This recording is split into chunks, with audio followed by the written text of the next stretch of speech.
Let There Be Light lights up the box office. And is Kirk Cameron leading the country in a revival 2? We're gonna talk about all of that and more, plus please stick around to the end because you're not gonna wanna miss the promo code for this week's ChristianCinema.com Pick of the Week, right here on Christian Cinema Weekly. While some were going to the theater to watch Boo 2, A Madea Halloween, others were headed to the theater to participate in a different kind of event. Revive Us 2 was the second annual nationwide event broadcasting live through satellite uplink to over 700 cinemas on October 24th. Spearheaded by Christian movie star Kirk Cameron, he described the event in this way. It was amazing. The theater was packed with people of different color, different race, different nationalities, singing in different languages. It was so inspiring and a beautiful picture of what the church is all about. And here's an inspiring clip of Alex Kendrick from the broadcast that sums up the spirit of the event. We're divided in so many areas and we're misplacing the commands and the priorities the Lord has already given to us. So I have to remind, I love other people as I love myself. And what we're doing is, if you disagree with me, fine, I hate you.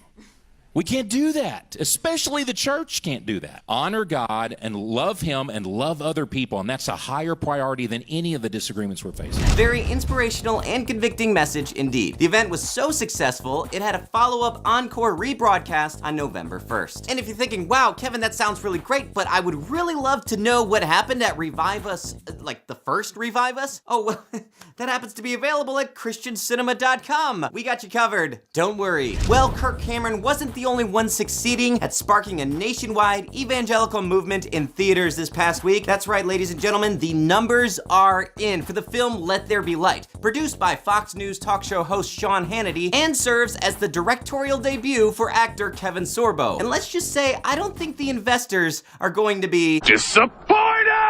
On October 27th, Let There Be Light had its limited release, hitting only 373 screens, yet still raking in over $1.7 million and landing itself at number 11 at the box office. The following week, it had its wide release, expanding to 642 theaters, pulling in another almost $1.7 million, and moving up to number 10 at the box office. Basically, to sum it up, this movie did really well, and it proves that when pushed hard enough, the Christian conservative audiences are still hungry for this kind of content. No word yet on whether there's gonna be a sequel to the film, but if there is, may I suggest calling it A Few Lights More? You're welcome, Sean. You don't even have to credit me. In other news, last month on October 13th, a film called Goodbye Christopher Robin hit theaters. And if you're just now hearing about it, good news, because the movie is still playing in select theaters. It's a heartfelt biopic talking about the true story behind the creator of Winnie the Pooh. I bring this up because I not only wanted to tell you about an interesting movie, but also there's a great article by Christian Cinema on our website and linked below about Frank Contrail Boyes, writer of the film. In that article, he talks about his own inspiration for the writing, and it's really interesting. Go check it out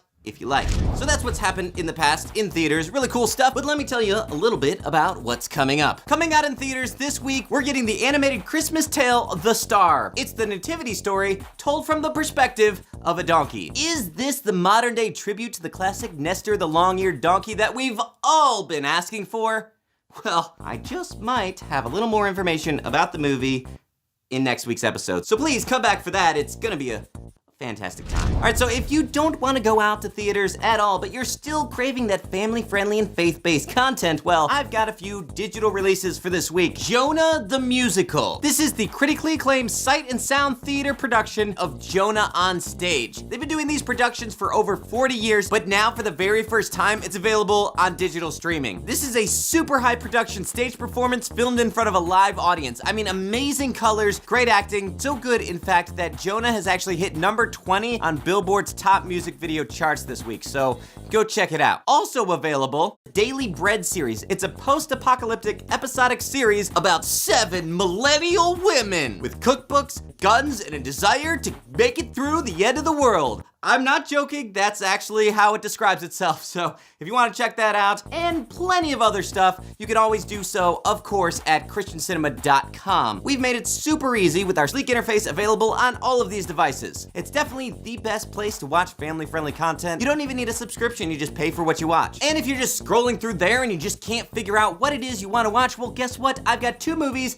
that you might be interested in. First one is the ChristianCinema.com Pick of the week. What better way to get in the mood of football season than to check out the inspirational 23 Blast? It's an inspiring true story about a star high school football player who loses his sight, but can the help of a strong support group get him back on the gridiron? Enter the promo code BLAST20 at christiancinema.com/redeem to get 20% off when you purchase the movie. And if you're not a football person or that movie doesn't interest you, which I don't understand why you wouldn't want to watch that movie, then maybe our Christian Cinema feature on-demand film will. Come celebrate with us the 500th anniversary of the Protestant Reformation with the movie Storm and Luther's Forbidden Letter. It's a compelling story about a young boy named Storm who, after his father gets arrested by the authorities, takes a letter written by the controversial reformer Martin Luther and escapes with it and protects the letter from the authorities. Or does he? Who knows? You'll have to find out. If that's something that interests you, then please check it out at christiancinema.com.